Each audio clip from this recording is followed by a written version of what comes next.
kasama si Justin Di sa neto makibalita, makialam, matuto at magdesisyon. Tama matudesisyon ang tama Skip the scroll and stream at TV36 News Stream. Kasama si Justin Di sa neto makibalita, makialam, matuto at magdesisyon na tama.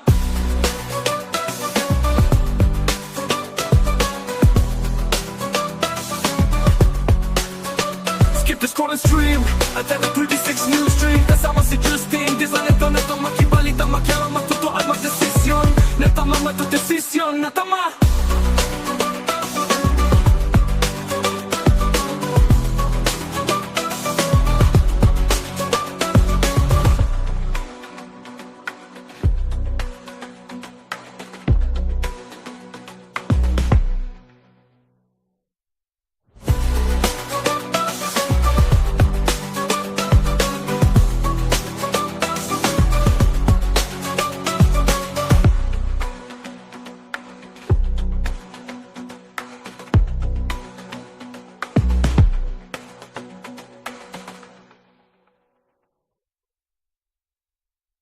Balitang makatotoanan, balitang mapagkakatiwalaan, balitang may paggagamitan. Skip the scroll and stream at TV36 News Stream. Kasama si Justin Di sa neto makibalita, makialam, matuto at magdesisyon. Tama matudesisyon ang tama Skip the scroll and stream at TV36 News Stream. Kasama si Justin Di sa neto makibalita, makialam, matuto at magdesisyon na tama.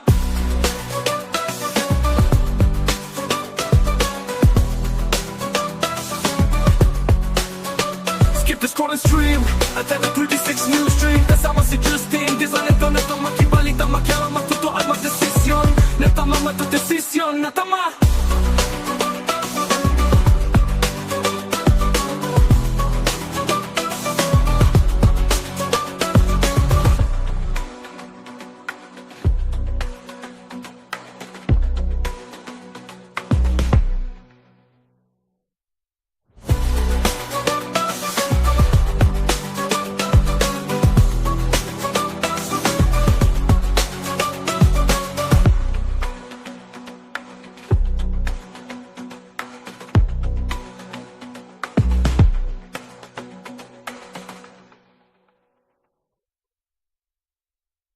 Balitang makatotoanan, balitang mapagkakatiwalaan, balitang may paggagamitan. Skip the scroll and stream at TV36 News Stream. Kasama si Justin Di sa neto makibalita, makialam, matuto at magdesisyon. Tama matudesisyon ang tama Skip the scroll and stream at TV36 News Stream. Kasama si Justin Di sa neto makibalita, makialam, matuto at magdesisyon na tama.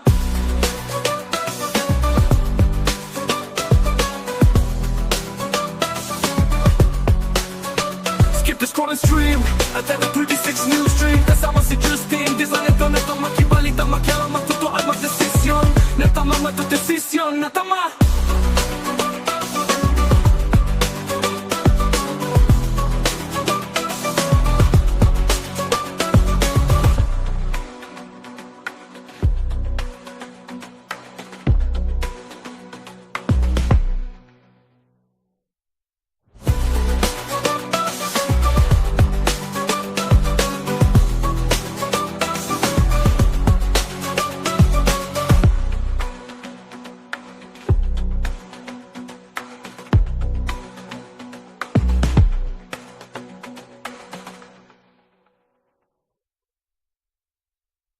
Balitang makatotoanan, balitang mapagkakatiwalaan, balitang may paggagamitan. Skip the scroll and stream at TV36 News Stream. Kasama si Justin Di sa neto makibalita, makialam, matuto at magdesisyon. Tama matudesisyon ang tama Skip the scroll and stream at TV36 News Stream. Kasama si Justin Di sa neto makibalita, makialam, matuto at magdesisyon na tama.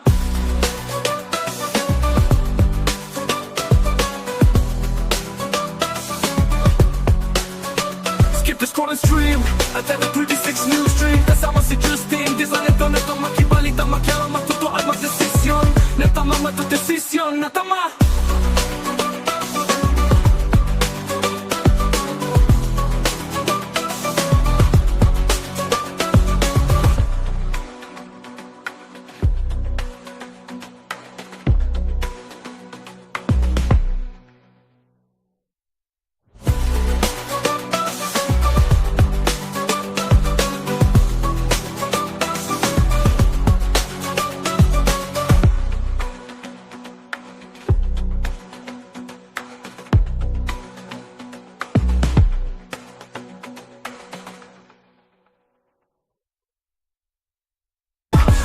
mga katotohanan, balitang mapagkakatiwalaan, balitang may paggagamitan. Skip the scroll and stream at every 36 news stream. Kasama si Justin Di sa neto makibalita, makialam, matuto at magdesisyon. Tama, magdesisyon ang tama, Skip the scroll and stream at every 36 news stream. Kasama si Justin Di sa neto makibalita, makialam, matuto at magdesisyon na tama.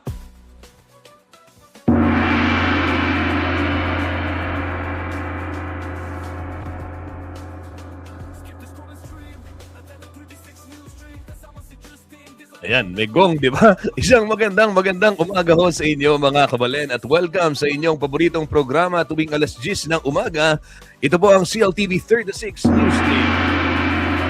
Naalala ko lang yung bagong, sino dito yung mga Spurs fans, kagaya ko. Go Spurs, go, di ba? Naalala ko lang yung bagong ritual ng San Antonio Spurs dyan sa NBA. Ayan, yung pag nananalo si Wembanyama, talagang merong goal, di ba? Kaya naman patapos na ho yung regular season ng NBA. Yung mga NBA fans dyan, kagaya ko, at yung mga Spurs, sino yung mga ka-San Antonio Spurs ko dyan? Ayan, diba? Maganda yung season natin ngayon at maganda yung, maganda yung magiging future ng San Antonio Spurs dyan sa NBA. Ayan. Pagbati muna sa mga nakatutok dito sa ating programa, Kuyang Willie Lopez. Happy weekends po from San Fernando, Pampanga. Ayan, nakasipos ko si Kuyang Willie. Ayan, shout out po din sa mga kaibigan natin sa City Public Order and Safety Coordinating Office o si POSCO. Pinamumunuan, Louis Clemente. Ayan, shout out sa inyo at maraming salamat sa pagpapanatili ng kaligtasan sa ating mga lansangan.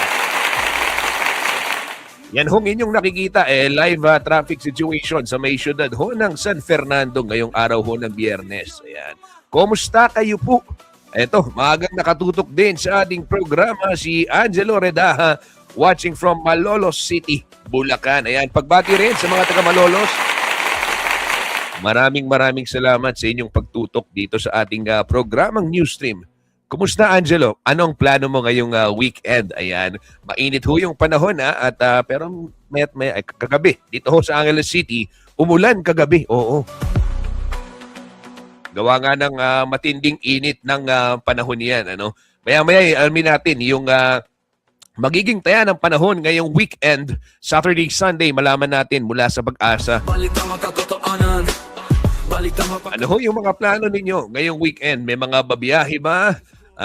Thanks po, sabi ni Kuyang Willie. Maraming salamat din, Kuyang Willie. At regards sa mga kasamahan sa Siposco. Salamat ho sa inyong lahat. Ayan. At eto, ano yung plano nyo ngayong weekend? Alamin natin, may mga babiyahe ba? At may mga magsiswimming. Eto yung swimming. Naku, paalala sa mga magsiswimming, lalong-lalo na ho yung mga magulang, ay babantayan ho inyong mga anak at yung mga teenager. Eto, madalas mga teenager kasi kaya nang lumabas, di ba? Nakakalabas sila mag-isa. Kahit walang mga kasama, naglalaro sa kalsada. Oo, sa mga nakikinig kay Kuyang Justin, masaya mag-swimming sa ilog. Totoo yan. Pero delikado ho. Kaya naman wag niyo nang isugal, di ba? Oo, ay lalo na kung ipinagbabawal yung nasabing area. Huwag nyo nang puntahan. Wait lang, ayusin ko lang yung mic ko.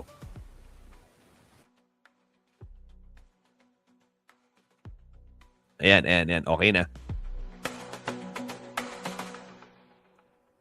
At kung hindi ho kayo sanay, sa madalas sa mga nako-cover natin na mga insidente ng pagkalunod, usually hindi naman ipinagbabawal talaga yung pagligo sa ilog. Wala naman nakapaskil, open naman yan. May mga ibang lugar din, na sanay talaga yung mga kababayan natin maligo sa ilog. Lumaki sila doon. Bahagi ng kanilang kabuhayan yun. Yung mga ilog, mga sapa, ganyan. Pero ito ho, lalo na doon sa mga hindi pamilyar sa lugar at kung hindi naman talaga sanay, hindi naman talaga. Kumbaga, madalas ho kasi sa mga nababalita namin na nalulunod, nagkayayaan lang. Diba? Hindi naman sila yung, mangingisda sila, nag-swimming sila. Hindi ho ganun. Usually, mga estudyante yan. No, yung pinakahuli, if I remember it right, dito ho sa may Candaba, Pampanga. Rest in peace dun sa mga biktima. after ng exam nila, nagkayayaan silang maligo sa ilog. So ganun ho yung mga nangyayari. Hindi yung, kumaga hindi talaga sila familiar. Kaya po paalala ng MDRRMO, kung lalo na paiba-iba kasi yung behavior, sa swimming pool na lang, lalo na may lifeguard naman, di ba? Iwasan ho yung mga lugar na walang nagbabantay, walang nakakakita, ilog, ganyan, tas maliligo. Naku, yan ho yung kalaban talaga. Tapos hindi mo mape-predict yung alon, di ba? Balitang makatotohanan, balitang mapagkakatiwalaan, balitang may paggagamitan. May comment dito si Kuyang Emil Hernandez, parang andito ang presidential convoy ngayong araw. Ano pong meron, sir? Saan hong area iyan? Kuyang Emil? Silipin natin yung takbo ng balita ngayong araw at follow up natin yan.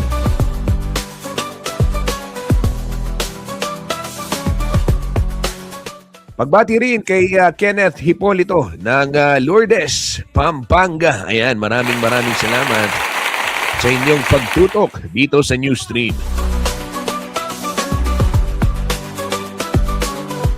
Balikan ko yung sinasabi ko kanina. Ayan, yung mga liblib na lugar, yung mga hindi talaga paliguan, kunwari ilog, ganyan. Iwasan ho yan upang makaiwas sa disgrasya, Sa swimming pool na lamang, lalo na yung may mga lifeguard, may mga nagbabantay. At yung mga bata, titignan ho, huwag iiwanang walang kasama kung maliligo. Ayan, sabi ni Kenneth Hipolito, San Jose, Pampanga din. Ayan. Sige, silipin muna natin sitwasyon ng trapiko sa iba't ibang bahagi po ng syudad. San Fernando, Pampanga, ngayong araw ng Biyernes, April 10, 2020. Balitang mapagkakatiwalaan, balitang may paggagamitan. Skip the scroll and stream at every 36 news stream. Kasama si Justin Dizan, neto makibalita, makialam, matuto at magdesisyon. Tama, magdesisyon ang tama, Skip the scroll and stream at every 36 news stream. Kasama si Justin Dizan, neto makibalita, makialam, matuto at magdesisyon na tama.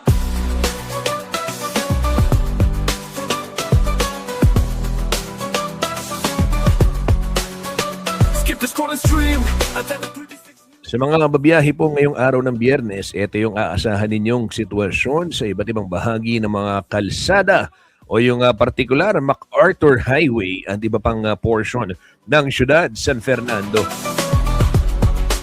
Kabisera ho ng Pampanga. Dito muna tayo sa boundary ng Angeles City at ng San Fernando, Barangay Santo Domingo, Angeles City. At Telabastagan, Syudad San Fernando. Sa mga oras na ito, maluwag hong daloy ng trapiko diyan sa may rotonda.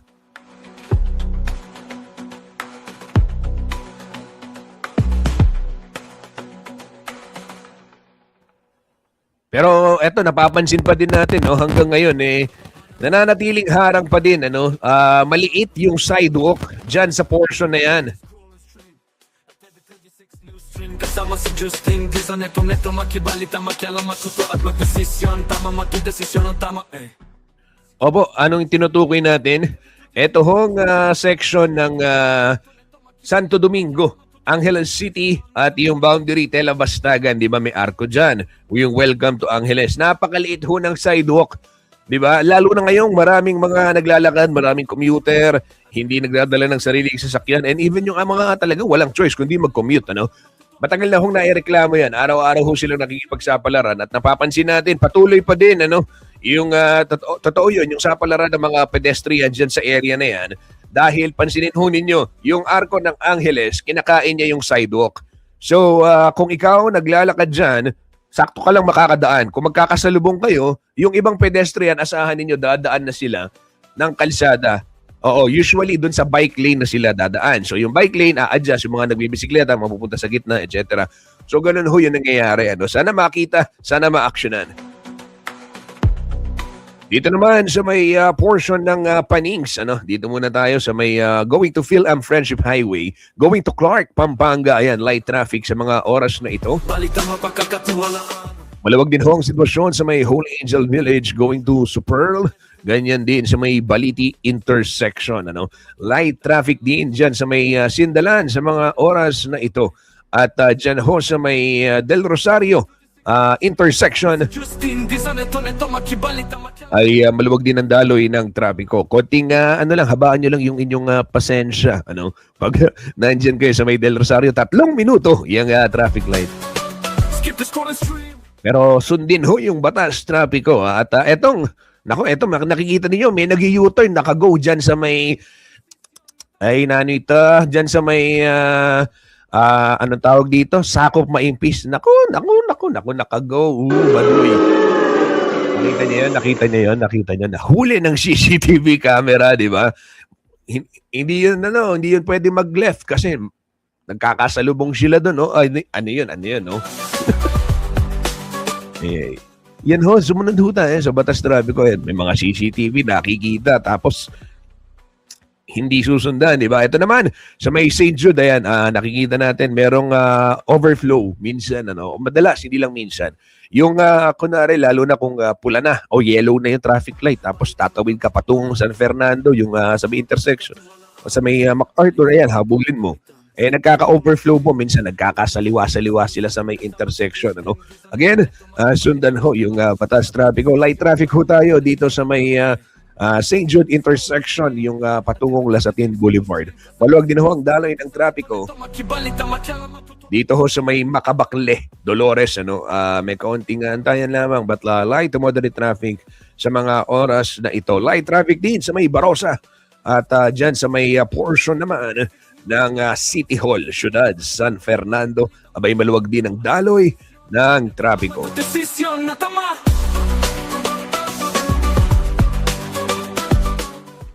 Pagbati pala doon sa mga nakita ko, nakasalamuha ko nung bisita iglesia. Ayan, dyan sa may Ciudad San Fernando, sa tapat ng cathedral. Sabi ko na kaya kayo, mayan ko panigo eh. Ali po. Alam niyo yung alam niyo yung mayan panigo? Baluyeta. Ken Tagalog, pilit kayong isipan eh. Sige nga sa mga Tagalog, kasi sa Kapampangan, meron paniniwala, itangaw sandang mayan panigo. Hindi ko talaga alam kung ano yung direct translation niya sa Tagalog. 'Di ba? Mayan ka panigo o yung parang swerte ka. Parang ganon. Pero hindi ko alam yun. Sana may mag-correct sa akin, o may magsabi. Imburi na pong sabihin dito, ibig sabihin ng mayan ka panigo. Pag nagpunta ka sa isang tindahan, ito, sigurado, after mong pumunta, may mga ibang bibili. Sama si Justin, di sa neto makibalita Diba? makialam. Matutuan magdesisyon na tama. Yan, ko lang yun. Okay, di ba? So, pag mayan ka panigo, siyempre punta ka sa tindahan, bibili ka yan. So, dahil sa swerte mong dala, after mong bumili, magsusunod-sunod na yung mga customer. So, ganyan ho yung paniniwala ko. Yan yung paniniwala ko. Mayan daw akong panigo eh. Isip ko lang yung mic.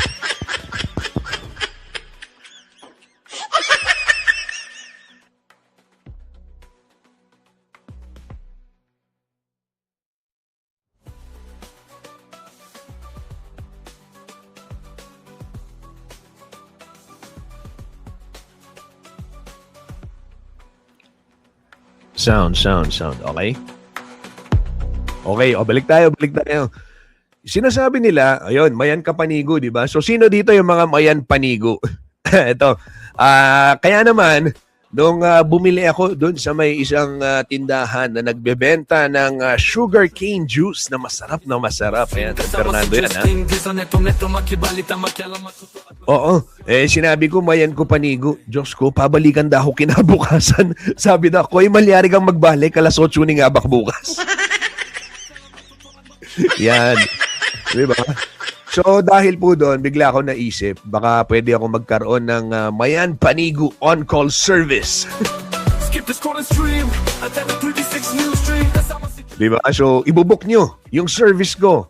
Ibubuk nyo ako para bumili ako sa business din nyo during the first day, first hour in the morning para mas maraming pumunta. Parang magandang business idea yan. Huwag nyo huwag nyo agawan si Kuya Justin, yung Mayan Panigo Consultancy. Ganun talaga, para ayun, pinapunta ako the following day. Kuya, sabi, pwede ka magbalik, alas 8 ni nga ba? Siyempre, hindi na ako nakabalik. Pero sana, yung panigo ko, nag-extend at naranasan hanggang the following day. Ayan. So pagbati dun sa mga nagtitinda dyan sa may tapat ng Cathedral San Fernando. Nung Holy Week yun yung booth nila. I just don't know kung every weekend meron pang ganun. Balitang may pagagamitan. Skip the scroll and stream. At every 36 news stream kasama si Justin Dizon. Ito. Makibalita, makialam, matuto at magpasisi. Napaka-importante, bigyang daan natin komento ni Tyron Reyes. Ayan, Sir Justin, good morning. Gusto ko lang pong isuggest na mag-assign ng 24/7 na traffic enforcer sa intersection ng Lazatin at MacArthur Highway sa may St. Jude. Sobrang delikado po tumawid dyan ngayon. Sanga-sanga mga daan, nagkakasalubong dyan. Kawawa mga senior citizen at PWD na tumatawid.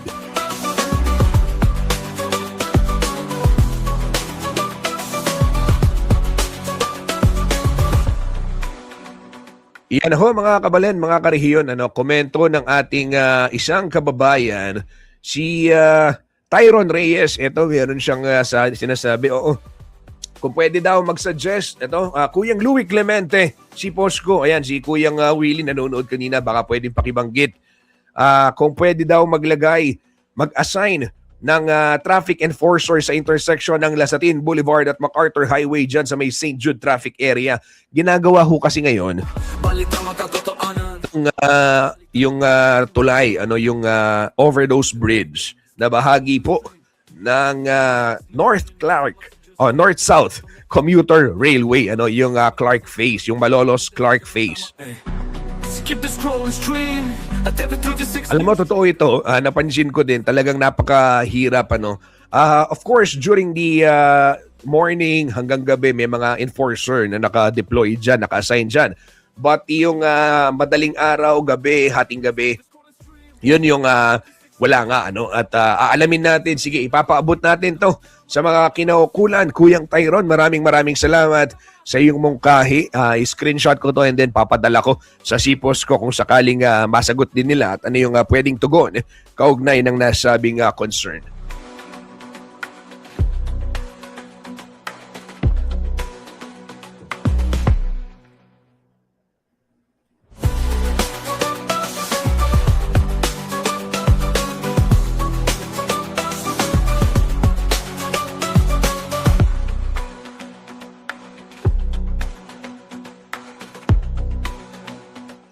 Tuloy-tuloy tayo sa ating paghahatid ng balitang may paggagamitan. Ito naman, silipin natin sitwasyon ng traffic dyan ho sa may North Luzon Expressway. Balitang may paggagamitan. Napapailing ako, nakita ko yung portion ng Libtong May Kawayan. Naku! Ito ho mga karehiyon. Tama makidesisyon ng tama Skip the scroll and stream. At every 36 news stream kasama si Justin Dizon. Ito yung sinasabi natin, magdesisyon ng tama, alamin kung kailan ba dapat bumiyahe, yung perfect time. Ika nga, para bumiyahe upang maiwasan ho yung mabigat na daloy ng trapiko na mabigat sa bulsa sa mga panahon ngayon dahil na rin sa sobrang mahal po ng presyo ng krudo. Natama matudesisyon, natama. Ito ho, sitwasyon ng trapiko sa iba't ibang bahagi ng North Luzon Expressway ngayong araw ho ng Biyernes, April 10, 2026. Dito muna tayo. Sa may portion ng Balintawak, ayan, walang masyadong problema dyan. Magkabilang linya, patungong norte. Dito ho sa may Central Luzon, North Luzon, light traffic. Yung southbound naman, ay light traffic din. Dyan sa may Valenzuela, sa Balintawak Toll Plaza, Sa may Valenzuela, Paso de Blas, magkabilang linya, maluwag din ang daloy ng trapiko. Samantala, may kaunting hintayan ho dyan sa may Mindanao Toll Plaza. Gawa ng choke point, yung bottleneck dyan dahil sa ongoing construction works. And ito, sa may Libtong May Kawayan, nakikita natin yung kapal ng volume ng mga sasakyan sa mga oras na ito. Ito ho'y magkabilang linya rin ng portion, Libtong May Kawayan. Dito naman sa may Bukawe, pagdating ng Bukawe, Bulacan, abay light traffic na, magkabilang linya. Sa may syudad ho ng San Fernando, kung kayo'y patungong norte, ayan, mararanasan itong, sorry, northbound to, southbound, patungong, Metro Manila, ito, merong bahagyang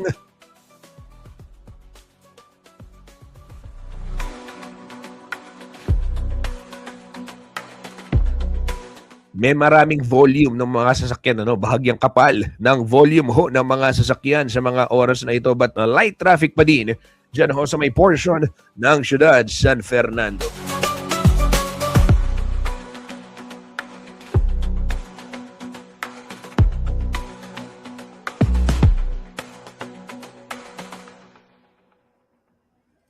Nag-comment si Kuyang Tyrone, Sir Justin, marami pong salamat sa pagpansin nyo sa aking proposal for public safety na rin po.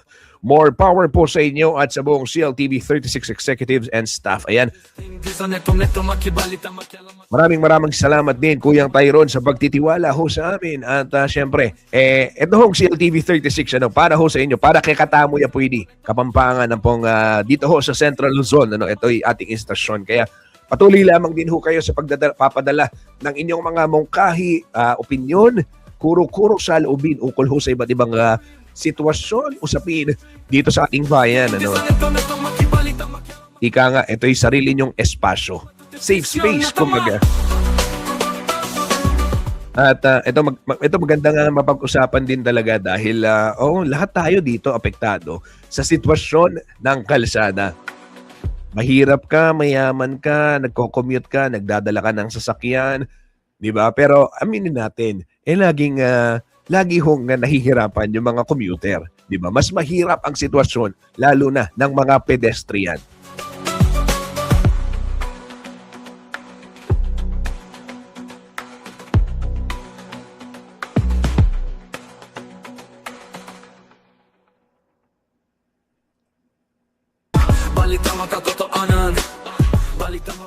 Yung mga babiyahe naman patungong Bataan, ito ho yung aasahan ninyong sitwasyon ng mga kakalsadahan dyan sa iba't ibang bahagi ng kanlurang bahagi o portion, western portion ng Central Luzon.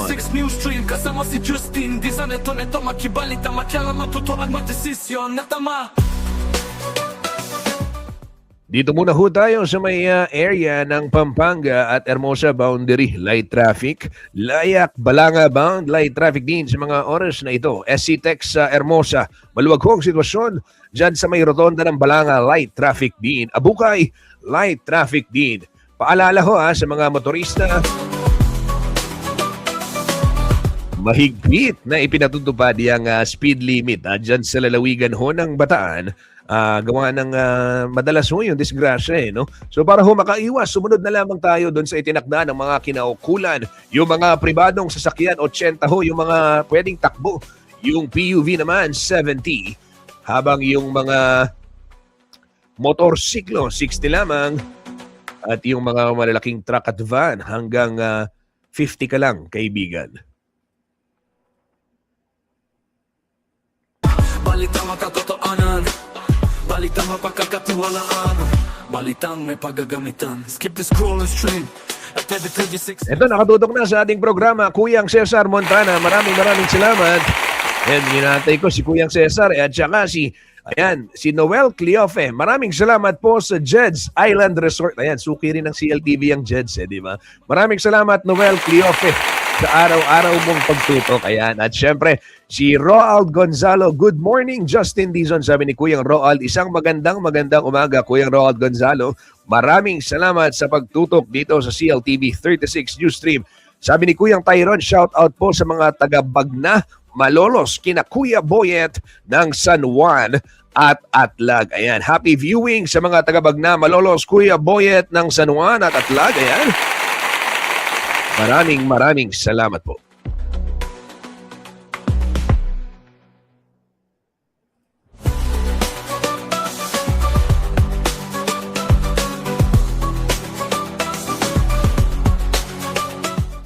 Ito gaya ng nabanggit ko kanina. Teka lang, tatanggalin ko lang yung screen. I-share ko ulit. Gawa nga ng mainit na panahon, ito talagang meron paalala yung ating Weather Bureau na mag-ingat, dagdagan yung iba yung pag-iingat.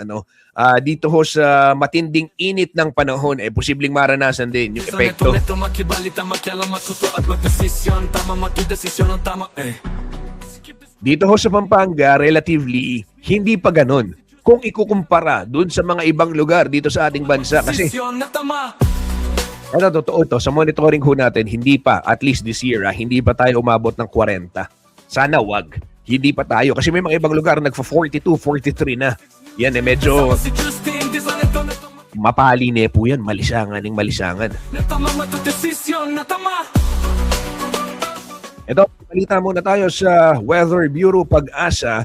Alamin natin yung magiging taya ng panahon at yung yung taya din ng yung forecast. Tinagat in English ko lang. Alamin ho natin yung forecast for the weekend kung ano yung magiging taya ng panahon ngayong Sabado at Linggo. Narito pang ulat mula sa Pag-asa. Magandang umaga po sa ating lahat. Ito po ang ating latest weather update ngayong araw ng Biyernes, April 10, 2026.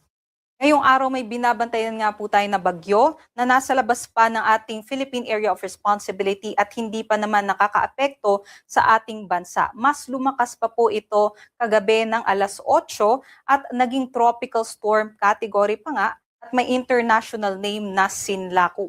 Ito po'y nasa layong 2,725 kilometers sa silangan ng northeastern Mindanao at mas lumakas nga po yung taglay na hangin 65 kilometers per hour na at may pagbugso na rin na abot sa 80 kilometers per hour. Sa kasalukuyan, kumikilos po ito pa Kanluran, medyo may kabagalan 10 kilometers per hour. Ngunit hindi pa nga po ito nakakaapekto sa ating bansa. Samantala, yung ating ridge o yung extension ng high pressure area, ito po yung nakakaapekto mainly sa ating bansa. Specifically, sa may northern at sa may central Luzon na magdadala ng mainit at maaraw na panahon.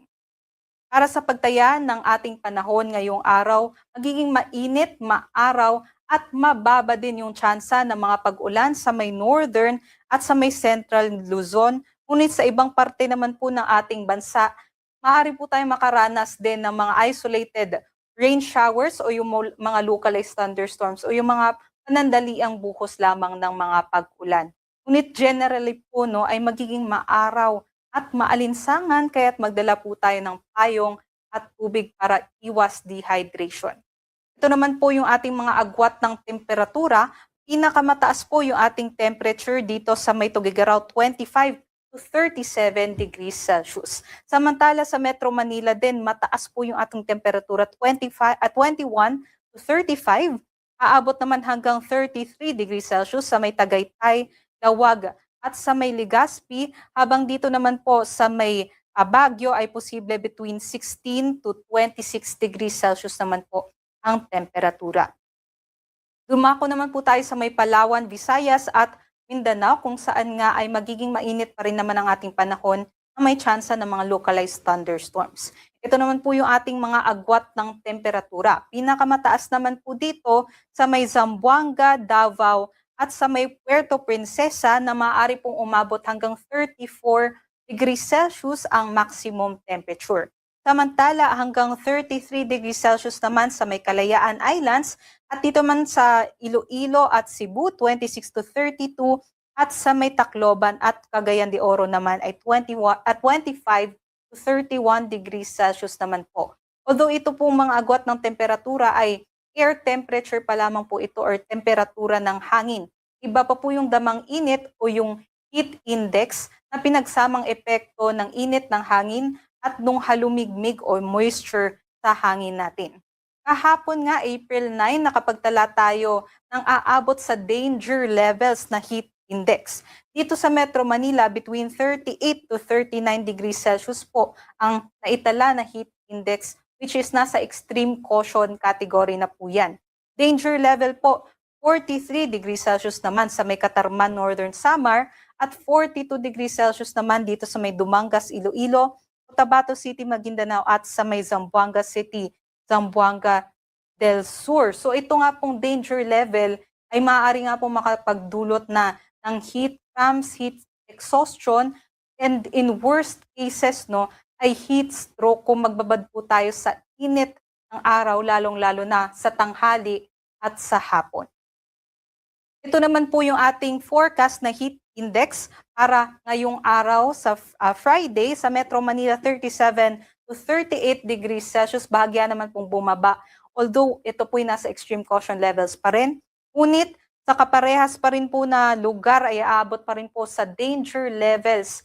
Dito nga po sa may Catarman, Dumangas, Cotabato City at Zamboanga City, possible pa rin yung 42 degrees Celsius. Kaya doble ingat po sa ating mga kabayan, especially dun po sa ating mga manggagawa, mga tsuper, pati na rin po yung ating mga senior citizens na meron pong mga comorbidities like high blood pressure or ano pang mga sakit na bawal pong magbabad sa init ng araw. Para naman po sa kalagayan ng ating karagatan, wala naman po tayong nakataas na gale warning kaya't malaya ding makakapaglayag yung ating mga kababayan. At para sa forecast natin ukol doon sa bagyo na nasa labas pa ng ating PAR, ay posible nga ito makapasok ng ating Philippine Area of Responsibility next week. So between Wednesday to Thursday po ang ating forecast. At ito nga po ay maaari pong maging malakas na bagyo o typhoon category at hindi natin nire-rule out yung super typhoon category na level. At sa nakikita natin, mas mababa naman po yung tsansa ng landfall. Kumbaga, itong bagyo na ito ay nakikita natin na lilihis o gigilid lamang dito sa ating Philippine Area of Responsibility. At kung makapasok nga po ito ng ating PAR, ay tatawagin naman po natin ito sa pangalang Bagyong Aloy. Although sa ngayon nga po, ang nakikita natin, kahit pumasok po ito ng ating PAR, ay magdadala naman po ito ng matataas na mga pag-alon dito po sa eastern section ng ating bansa, maging mga malalakas na hangin.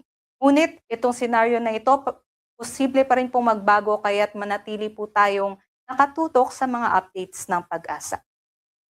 Dito sa Kalakhang, Maynila, ang araw po ay sisikat mamayang 5:46 a.m. at lulubog naman po mamayang 6:09 p.m. Para sa mga karagdagang impormasyon, bisitahin po ang ating social media accounts at para sa mas detalyadong impormasyon, bisitahin naman po ang ating website pag-asa.usc.gov.ph at panahon.gov.ph. Uli ito po si Lian Loreto. Doble ingat po sa ating lahat.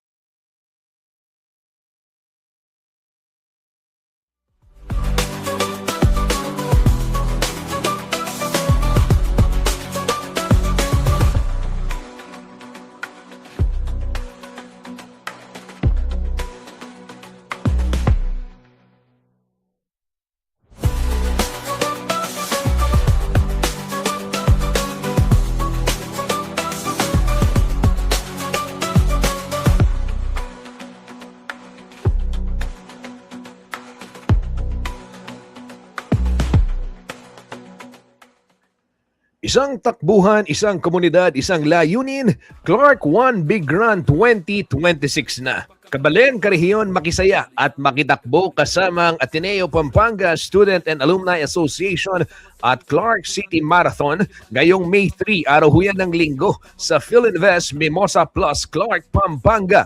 Hindi lang ho ito isang karera, ito po'y pagkakaisa para sa kabutihan. Mag-register na at isearch ang Clark One Big Run sa Facebook. Clark One Big Run, sama-sama sa bawat hakbang.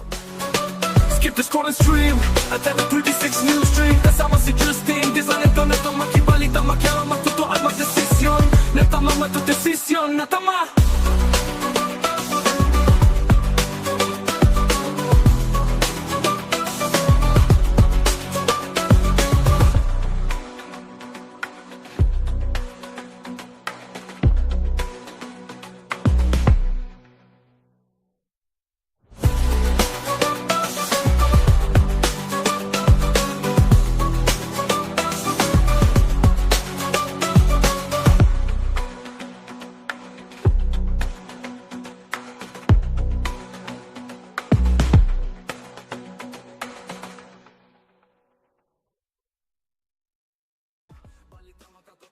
Ayan. Tuloy-tuloy ho tayo sa ating paghahatid ng balitang mapakikinabangan at may paggagamitan. Ito ho mga kabalen, mga karehiyon, sa mga nagtatanong. Ano ba yung latest? Diyan sa may payout ng ayuda Ayon ho kay Social Welfare Secretary Rex Gatchalian, posibleng yung sa second tranche ay gawin ng digital yung payout ng ayuda dahil na rin doon sa nakita nilang sitwasyon sa iba't ibang pamamahagi nito pong cash assistance. Meron ho tayong nakita sa may syudad ng San Fernando. Lumiban sa trabaho at gumastos ng krudo tapos hindi pala niya April 8 hindi pala niya schedule yun. Ngayong araw pala yung schedule niya. Naway kuya, na may nakuha mo na yung ayudang para sa iyo. Pakinggan ho natin ang pahayag ni Secretary Gatchalian kaugnay nitong sinasabing digital payout ng mga ayuda. Bakit hindi namin ginawang digital tong first round? Importante kasi tong first round na gawing physical. Dahil imagine nyo, yung mga listahan hindi galing sa DSWD, galing sa LTFRB, galing sa mga transport networking company, TNCs, galing sa mga local government. Kailangan, hindi namin sila pinagkakatiwalaan, pero dahil kami ang nagka-cash advance, kami ang humahawak ng pondo, kailangan pananagutan namin to. So ginawa namin to physical para ma-validate namin. Ano ba yung tinitingnan namin? Una, totoong tao ba yung pinag-uusapan natin? Physical ba siyang buhay? Pangalawa, driver ba talaga siya? So that's why we're requiring yung physical presence now para makita namin na walang ghost beneficiary at driver siya. May driver's license na lehitimo. Alam nyo, meron kami mga payout na pinuntahan yung mga driver na walang lisensya. So sabi namin, hindi ka driver, wala kang lisensya eh. So dito, nasasala namin ng mabuti. Now, the next round, kinakausap na namin yung mga financial service provider para we can go e-wallet or digital. Lalo-lalo na yung mga TNVS, yan yung yung mga ride-hailing na four-wheel, yung mga MC taxi, yung mga service delivery. Yung mga yan, lahat yan, meron yung e-wallet kasi yung commissions nila, nakukuha nila through e-wallets eh. So now na medyo confident kami, na validate at na-verify namin yung mga listahan. Sa next round, we can do that already. That's why we're entertaining already the request for proposals or quotation from these service providers. Pero syempre, pag naiintindihan ko rin na yung TODA, for instance, tricycle driver, jeep, marami sa kanila, if you really look at it, analog pa yung mga telepono eh. So hindi naman natin ipipilit na mag-digital sila. Cities outside Metro Manila, it's 367,000. Yung cities lang outside Metro Manila. Yung municipalities, kinokolate pa natin. Pero by today, makukuha na rin namin yung numero nun. Kailan mo expected yung target sa municipalities? Within the month. Within the next couple of days. Importante kasi, yung listahan kumpleto, kesa yung maglunsad kami, pero yung sinubmit sa amin na listahan, kulang-kulang at may marinig na naman tayo na wala kami sa listahan, nagtatampo. So, ang pakiusap namin sa mga local government units, binigyan namin ng sapat na panahon para makompleto nila yung mga listahan nila. Marami nagtatanong bakit hindi namin ginawang digital tong first round. Importante tong first round.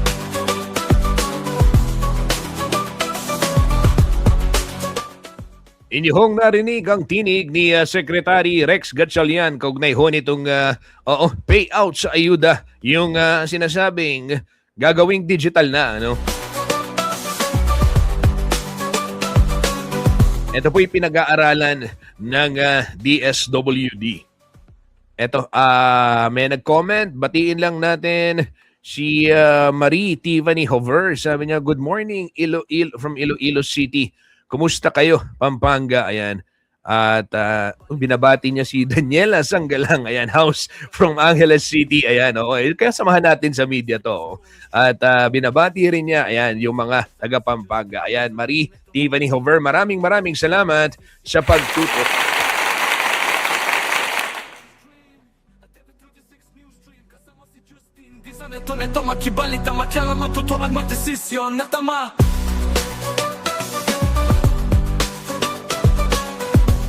Tuloy-tuloy tayo sa ating balitaan. Ito naman, mga kabalen, mga karehiyon. Meron ho tayong development, kaugnay. Itong kondukta ng mga klase sa iba't ibang bahagi po ng bansa. Inaprubahan na po ng Commission on Higher Education o CHED ang pagbibigay ng flexibility sa lahat po ng higher educational institutions na mag-shift sa 100% online classes.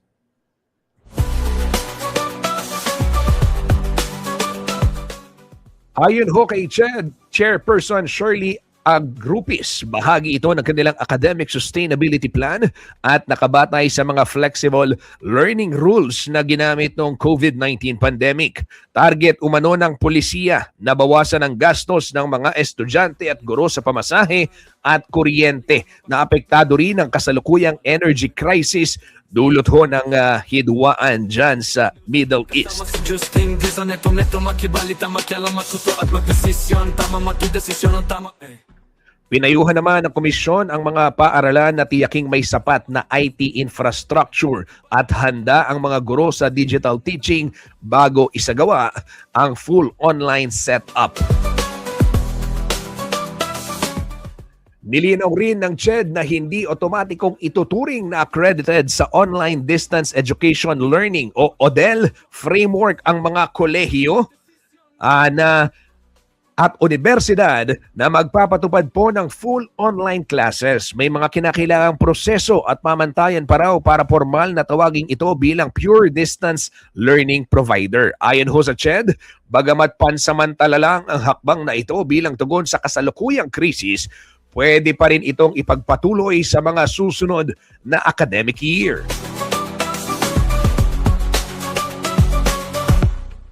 Samantala, para naman ho sa mga kurso na may laboratory requirements at nangangailangan ng aktual na pagsasanay, sasaklaw ito sa umiiral na patakaran ng CHED. Ang desisyon ay kaakibat ng panawagan ng gobyerno sa energy conservation alinsunod ho sa Memorandum Circular number 114 mula po sa tanggapan ng Pangulo na nag-aatas sa lahat ng ahensya at institusyon na magpatupad ng energy saving measures dahil na rin sa tumataas na presyo ng krudo sa buong daigdig. Desisyon na tama.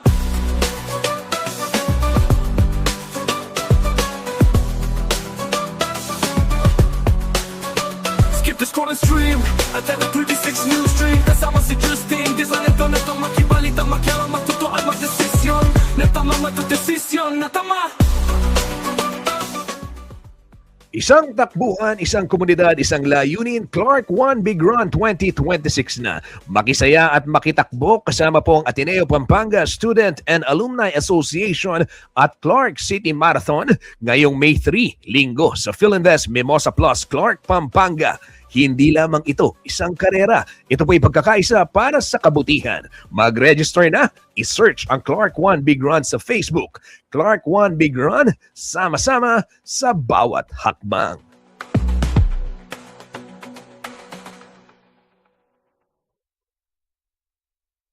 Balitang makatotoanan, balitang mapagkakatiwalaan, balitang may paggagamitan. Skip the scroll and stream at every 36 news stream. Kasama si Justin, di sa neto makibalita, makialam, matuto at magdesisyon. Tama, magdesisyon ang tama.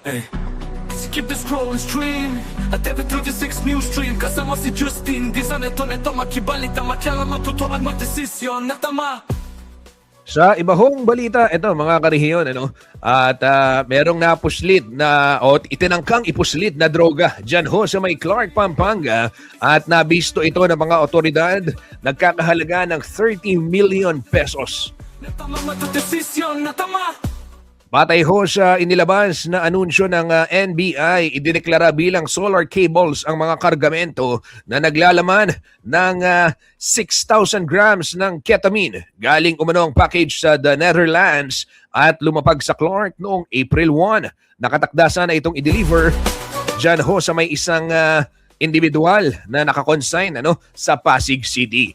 Dagdag pa ho ng NBI, ipinadala na sa PIDEA, ito hong illegal na droga para sa karampatan pang pagsusuri.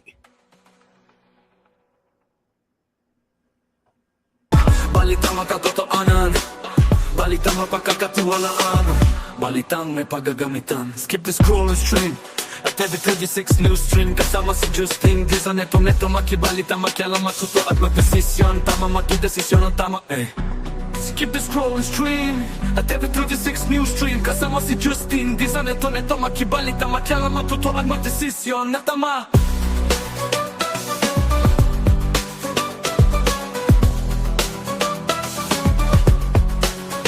Skip the scroll and stream at every 36 news stream. Kasama si Justin.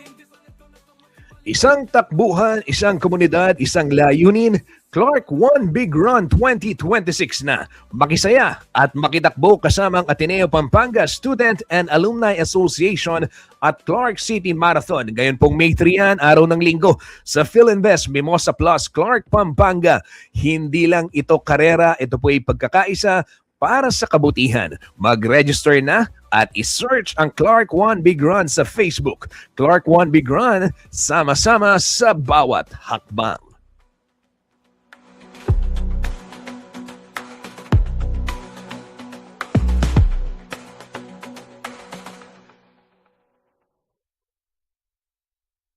Balitang makatotohanan, balitang mapagkakatiwalaan, balitang may paggagamitan. Skip the scroll and stream at every 36 news stream. Kasama si Justin Di sa neto makibalita, makialam, matuto at magdesisyon. Tama magdesisyon ang tama Skip the scroll and stream at every 36 news stream. Kasama si Justin Di sa neto makibalita, makialam, matuto at magdesisyon. Ito ho mga karehiyon, in case you missed it, naglabas ho ng memorandum itong DepEd kagabi.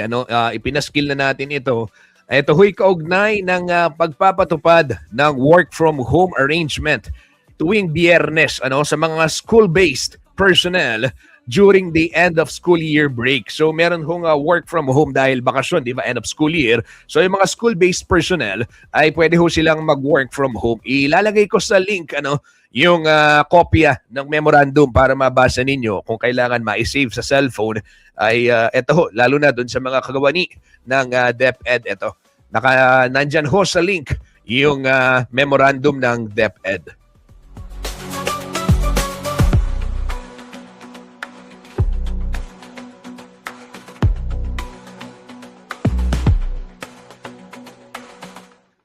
Eto, bago ako magtapos, iimbitahan ko ulit kayo, anyayahan ko kayo. Balitang mapagkakatiwalaan. Ito ho mga karehiyon, isang takbuhan, isang komunidad, isang layunin, Clark One Big Run 2026 na.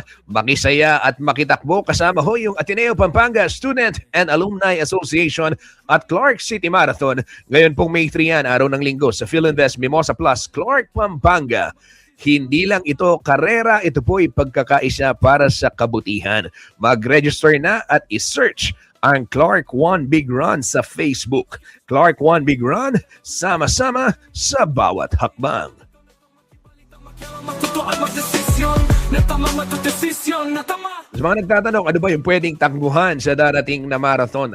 Dyan sa may Clark One Big Run. Pagbati muna, shout out sa mga kasamahan natin sa ABE Pampanga, Ateneo Blue Eagles Pampanga. Ayan, na kabilang ho dito sa organizing ng organizers ng One Big Run. At palakpakan, syempre ngayon pa lang excited na yung marami. Eto, sa mga nagtatanong, ano ba yung pwedeng salihan? Yun hong mga bago-bago lang. Pwede hong tumakbo ng 3K, 5K. O di kaya naman kung medyo experience ka na, 10K, di ba? Or 21K. Or kung kasing husay mo, yung kakilala ko na si Kuyang Kevin Montalvo. Ayan, pambati.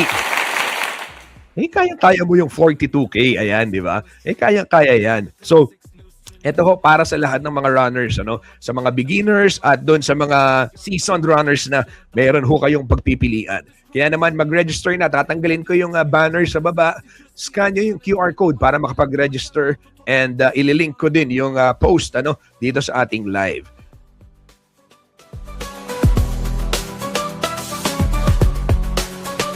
Skip the scroll and stream at every 36 news. Time check muna tayo, 10:57 na ng umaga at ako po ay magpapaalam na. Maraming salamat sa lahat ng mga nakipagkwentuhan kay Kuyang Justin ngayong araw ng Biyernes. Kita-kits tayo sa Lunes. Pero antabayanan nyo rin, meron tayong, meron akong tinitesting Newsstream chatroom. Okay? So, alam ko na may miss ninyo yung mga panahon na yung nanonood tayo ng Music Zone tapos nag-chat lang tayo. Subukan natin yun mamayang gabi. Kwentuhan tayo. Muli po sa ngalan ng buong puwersa ng CLTV 36 News and Current Affairs para ho sa mga balitang makatotohanan, balitang mapagkakatiwalaan at balitang may paggagamitan. Justin Dizon po, ito pong Newsstream. Maraming salamat po. Stream at TV36 News Stream kasama si Justin Dizon. Neto makibalita, makialam, matuto at magdesisyon. Tama, magdesisyon ang tama. Skip the scroll and stream.